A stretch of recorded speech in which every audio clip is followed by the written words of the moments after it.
Assalamualaikum warahmatullahi wabarakatuh. Kami dari kelompok 4 akan mempresentasikan materi mengenai ekonomi kreatif, sektor-sektor ekonomi kreatif, dan pengembangan industri kreatif dalam era globalisasi. Di sini ada table of contents kami. Yang pertama, sektor-sektor atau bidang ekonomi kreatif.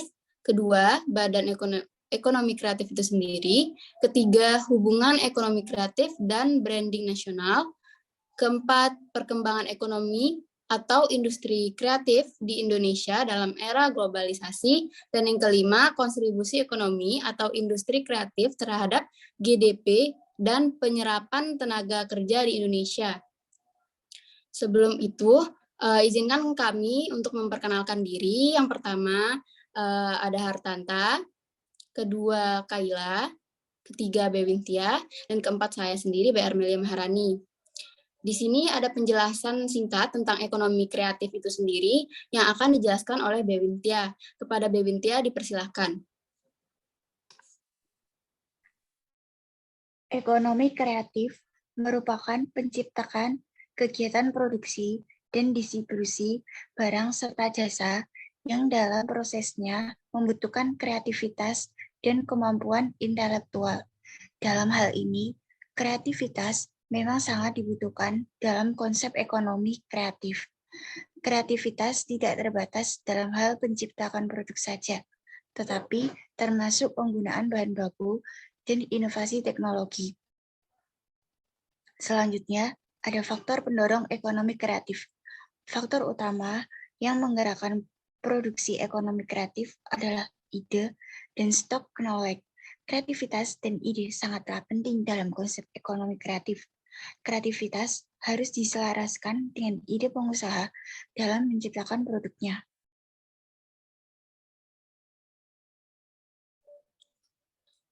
Nah, selanjutnya adalah materi tentang sektor-sektor dalam ekonomi kreatif. Terdapat 16 sektor yang ditetapkan sebagai bagian dari sektor ekonomi kreatif. Di antaranya yang pertama, kuliner. Kuliner merupakan subsektor yang menjanjikan, yaitu 30% dari total pendapatan sektor pariwisata dan ekonomi kreatif. Sektor ini meliputi produksi atau pembuatan kuliner khas daerah dan pemasaran produk makanan khas daerah. Industri kuliner mempunyai potensi yang sangat kuat untuk berkembang. Oleh karena itu, pemerintah sangat mendukung subsektor ini supaya lebih maju, seperti mengadakan pelatihan bisnis, menyediakan akses permodalan, dan membuat pendampingan pendirian usaha.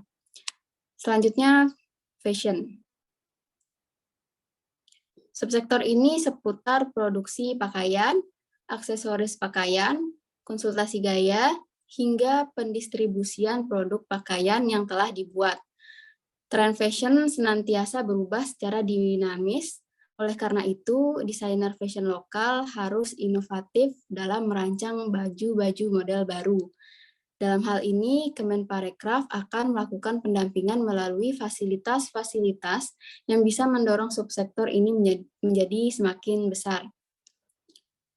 Kemenparekraf akan mengeluarkan kebijakan untuk mendorong penggunaan karya fashion dalam negeri, melancarkan ketersediaan bahan baku sampai pada promosi produk-produk dalam negeri di pasar domestik dan global. Selanjutnya, kriya. Sektor kriya atau kerajinan meliputi proses kreasi, pembuatan, hingga distribusi produk yang dihasilkan. Sektor ini memanfaatkan sumber daya alam seperti kulit, rotan, kayu, bambu, dan lain sebagainya. Dan sumber daya buatan untuk menghasilkan karya yang bernilai daya jual tinggi. Tahun 2015, kriya tercatat sebagai salah satu dari 3 subsektor penyumbang PDB ekonomi kreatif terbesar di Indonesia. Selanjutnya, TV dan radio. TV dan radio berhubungan dengan produksi hingga pengemasan acara TV dan radio, mulai dari penyusunan jadwal, ide-ide program berkualitas, hingga pembuatan atau pembentukan sumber daya manusia yang berkualitas. Di era digital ini, meskipun tidak semuktakhir ponsel, televisi, dan radio masih mempunyai peran yang sangat besar dalam menyebarkan informasi. Selanjutnya, penerbitan. Penerbitan masih menjadi subsektor yang masih diminati. Penerbitan turun berperan aktif dalam pembangunan kekuatan intelektual bangsa. Prosesnya dimulai dari penulisan hingga percetakan dan penyebaran produk buku baru. Banyaknya penerbitan besar dan kecil yang masih bermunculan meramaikan industri ini. Meskipun produk online sudah semakin umum dijumpai. Selanjutnya, arsitektur. Peran arsitektur di Indonesia sangat penting. Kemenparekraf memasukkan arsitektur sebagai salah satu subsektor yang layak untuk dikelola secara serius. Subsektor arsitektur ini merupakan semua hal yang berhubungan dengan desain pembangunan, perancangan konstruksi, pengawasan proses pembangunan, dan konservasi gedung atau bangunan budaya warisan terhitung dalam subsektor ini.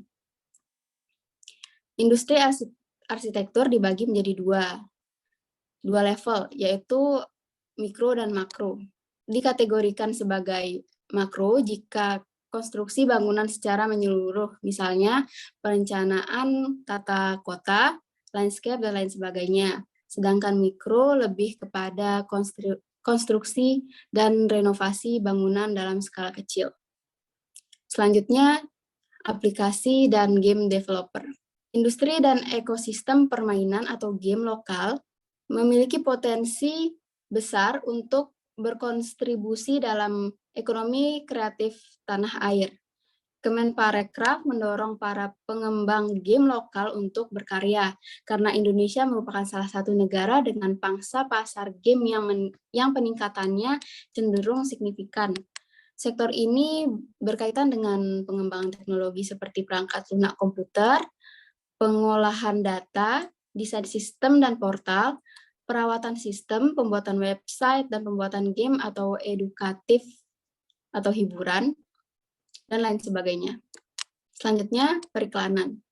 Periklanan adalah subsektor ekonomi kreatif yang karyanya memiliki daya sebar paling tinggi. Subsektor ini dimulai dari riset pasar hingga pemasangan dan penyebaran iklan. Periklanan bisa dibuat lewat media seperti media cetak, poster, brosur, dan media elektronik seperti televisi, radio, dan media sosial, dan lain sebagainya. Potensi industri ini pun tak perlu dilakukan lagi. Pertumbuhan belanja iklan nasional bisa mencapai 5-7% setiap tahunnya. Selanjutnya, musik. Musik merupakan industri yang cukup menjanjikan. Besarnya minat musisi muda untuk terjun ke dalam bidang ini menunjukkan bahwa musisi atau musik punya potensi menjadi industri yang lebih besar.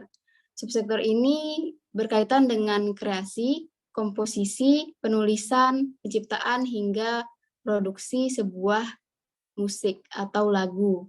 Pengembangan teknologi melahirkan banyak perangkat lunak yang bisa digunakan untuk mendukung dan memudahkan subsektor musik. Selanjutnya, fotografi. Perkembangan subsektor fotografi yang cukup pesat tak lepas dari banyaknya generasi muda yang sangat antusias belajar fotografi ini. Sektor ini mencakup segala proses yang berkaitan dengan produksi atau pembuatan gambar atau foto dari suatu objek, bisa jadi berupa produk, manusia, dan lain sebagainya. Selanjutnya, film, animasi, dan video. Subsektor ini berkaitan dengan produksi suatu gambar bergerak seperti video dan film, mulai dari proses pembuatan hingga memasarkan produk yang dihasilkan. Yang ke-12, selanjutnya, seni pertunjukan. Subsektor ini memiliki potensi menjadi lebih besar dengan peraturan hak karya intelektual, investasi, dan permodalan, serta akses penonton yang lebih luas. Sektor ini berkaitan dengan penampilan suatu rangkaian cerita, baik dalam bentuk drama yang melibatkan musik, alur cerita, narasi dalam film, format pembuatannya, genre, dan lain sebagainya. Selanjutnya akan dijelaskan oleh Bewintia. Pada Bewintia dipersilahkan. Selanjutnya ada desain produk. Desain produk merupakan proses kreasi sebuah produk yang menggabungkan unsur fungsi dengan estetika sehingga bermanfaat dan memiliki nilai tambah bagi masyarakat. Sektor ini meliputi proses penciptaan produk baru, mulai dari pencarian ide hingga produksi produk akhir. Semuanya masuk ke dalam subsektor ini. Selanjutnya ada seni rupa. Indonesia memiliki seni rupa terbesar di Asia Tenggara. Sektor ini meliputi perdagangan barang-barang, seni yang unik dan langka, serta memiliki nilai jual yang tinggi, seperti lukisan, alat musik, kerajinan, dan sebagainya. Selanjutnya ada desain interior. Potensi ekonomi dari industri desain interior sangat menjanjikan. Sektor ini termasuk dalam spesifikasi subsektor arsitektur mikro berorientasi seputar desain tata letak dalam ruangan. Subsektor desain interior yang tidak boleh disia-siakan. Karenanya, muncullah berbagai sekolah, konsultan, perusahaan, dan asosiasi desain interior yang menunjukkan adanya semangat dari subsektor ini untuk berkembang di pasar nasional, bahkan internasional. Selanjutnya yang terakhir ada desain komunikasi visual. Desain grafis atau DKV punya peran yang sangat penting dalam mendukung pertumbuhan bisnis pengusaha swasta, pemilik merek, dan bahkan kelancaran program-program pemerintah. Sektor ini berkembang serta sejalan dengan perkembangan teknologi informasi, seni dapat dibuat dalam bentuk digital. Selanjutnya penjelasan atau materi tentang Badan Ekonomi Kreatif yang akan dijelaskan oleh Bewintia lagi. Pada Bewintia dipersilahkan. Badan Ekonomi Kreatif, lembaga pemerintah non-kementerian yang berada di bawah dan bertanggung jawab kepada Presiden melalui menteri yang membidangi urusan pemerintahan. Bekraf atau Badan Ekonomi Kreatif merupakan badan yang berada satu level di bawah kementerian dan berfungsi memperkuat sektor ekonomi kreatif seniman Indonesia. Selanjutnya materi tentang hubungan ekonomi kreatif dan branding nasional yang akan dijelaskan oleh Bewintia. Pada Bewintia dipersilahkan. Hubungan ekonomi kreatif dan branding nasional. Branding nasional sangat diperlukan untuk meningkatkan daya saing pariwisata. Membangun merek yang kuat memerlukan positioning dan diferensiasi.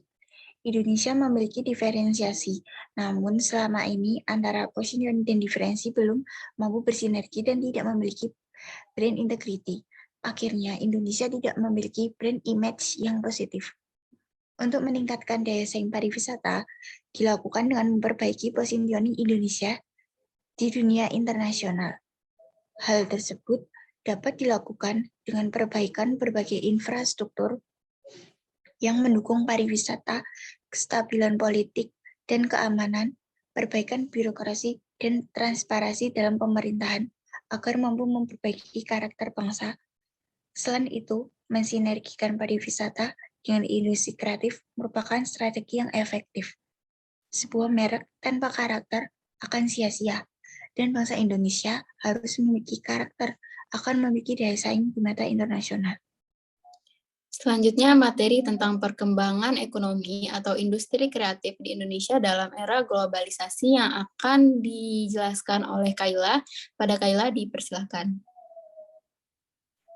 Inovasi masa kini sangat maju. Inovasi sekarang dapat menjadi fenomena global yang mempengaruhi semua faktor kehidupan. Perkembangan dalam ekonomi digital dan globalisasi meningkat 9 kali dalam 5 tahun ke depan, seiring dengan meningkatnya jumlah pengguna arus informasi, penelusuran, komunikasi, video, transaksi, dan lalu lintas intra-company. Selanjutnya, ekonomi digital merubah ekonomi global. Industri kecil menjadi industri multinasional mikro dengan elastisitas dan dinamika yang mereka miliki.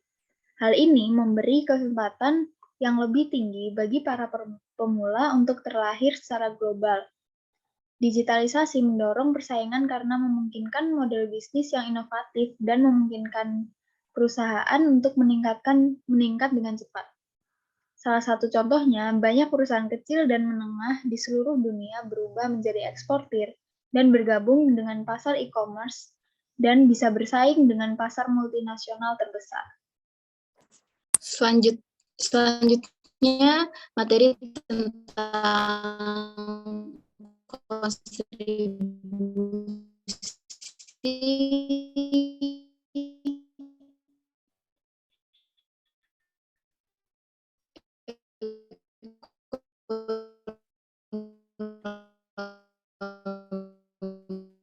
atau industri kreatif terapan selanjutnya terhadap GDP dan penyerapan tenaga kerja. Bersilakan.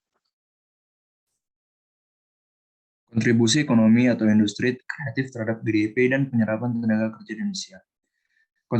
Kontribusi sektor ekonomi kreatif terhadap perekonomian nasional terus meningkat dari 526 triliun rupiah di tahun 2010 menjadi 989 triliun rupiah pada tahun 2017. Sementara pada tahun 2019, sektor ekonomi kreatif memberikan kontribusi sebesar 1.105 triliun rupiah terhadap produk domestik bruto atau PDB Indonesia. Hal ini menempatkan Indonesia pada posisi ketiga setelah Amerika Serikat dan Korea Selatan. Di sisi tenaga kerja, sektor ekonomi kreatif mencatat penyerapan tenaga kerja yang signifikan. Pada awal kerja di Bekraf di 2015 tercatat ada sekitar 15,9 juta yang bekerja di sektor ini. Kemudian di tahun 2017 tercatat peningkatan menjadi 17,4 juta dan di tahun 2018 diperkirakan mencapai 18,1 juta. Ekonomi di Indonesia didominasi oleh 3 subsektor. Berikut persentase sektor-sektor ekonomi di Indonesia. Pertama, ada kuliner sebesar 41,69%. Kedua, ada fashion sebesar 18,15%. Ketiga, ada kriya sebesar 15,70%. Dan keempat, ada televisi dan radio sebesar 7,78%.